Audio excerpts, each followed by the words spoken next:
one night, there was a steam engine waiting at the docks to take his passengers home. He had a similar shape like Thomas, with 6 small wheels, except he was painted silver and had the number 0 on his side. His name was Timothy. He was an old but kind engine, with a broad smile and wrinkles at the end of his mouth.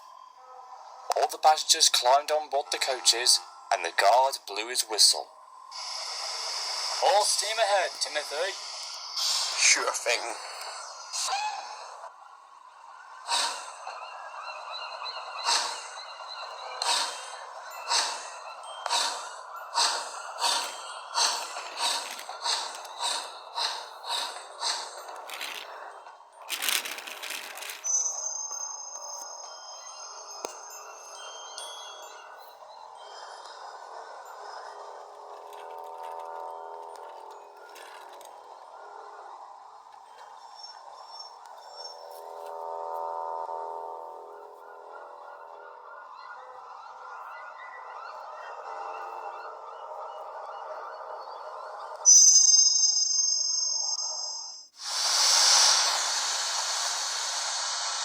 Timothy was soon puffing down the line in the countryside, with the rails humming and the carriages clattering behind him. The moon was full, the signals were down, and the wind was blowing gracefully.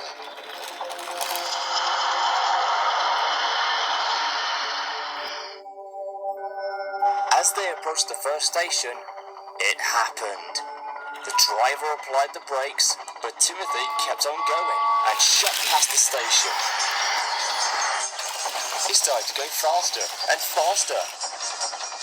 Timothy, what are you doing? Timothy didn't answer. He just kept on going. Suddenly, they were switched off the wrong line, heading away from the main line. Then the driver and fireman saw in horror that they were heading towards a cliff where a viaduct was to be built. Timothy, don't! You will kill us all! The driver and firemen scrambled and fiddled with the controls, desperately trying their best to stop him, but it was no use. I must send you all to the graveyard.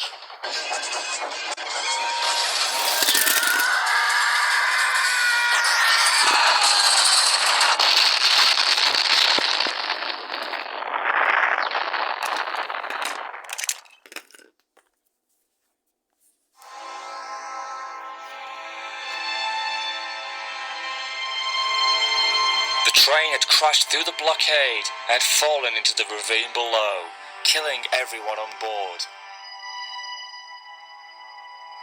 Timothy and his crew were also killed upon impact. There was no eyewitnesses and no survivors.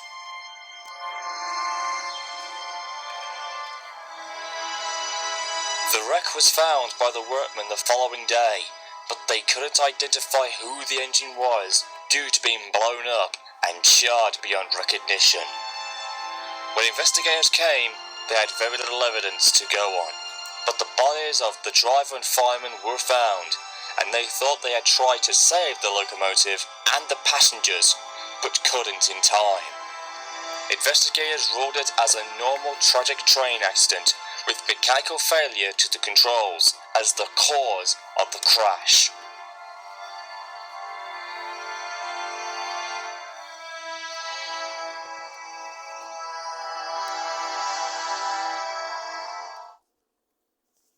Years later, the construction of the viaduct was commenced.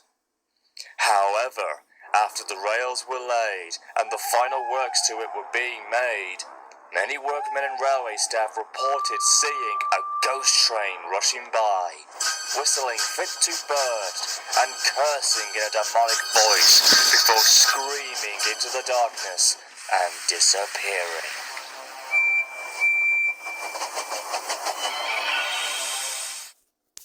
Many witnesses didn't know that it was the ghost of Timothy haunting the viaduct, but nobody really knew whether to believe it or not. But it was, according to those who had heard about the story.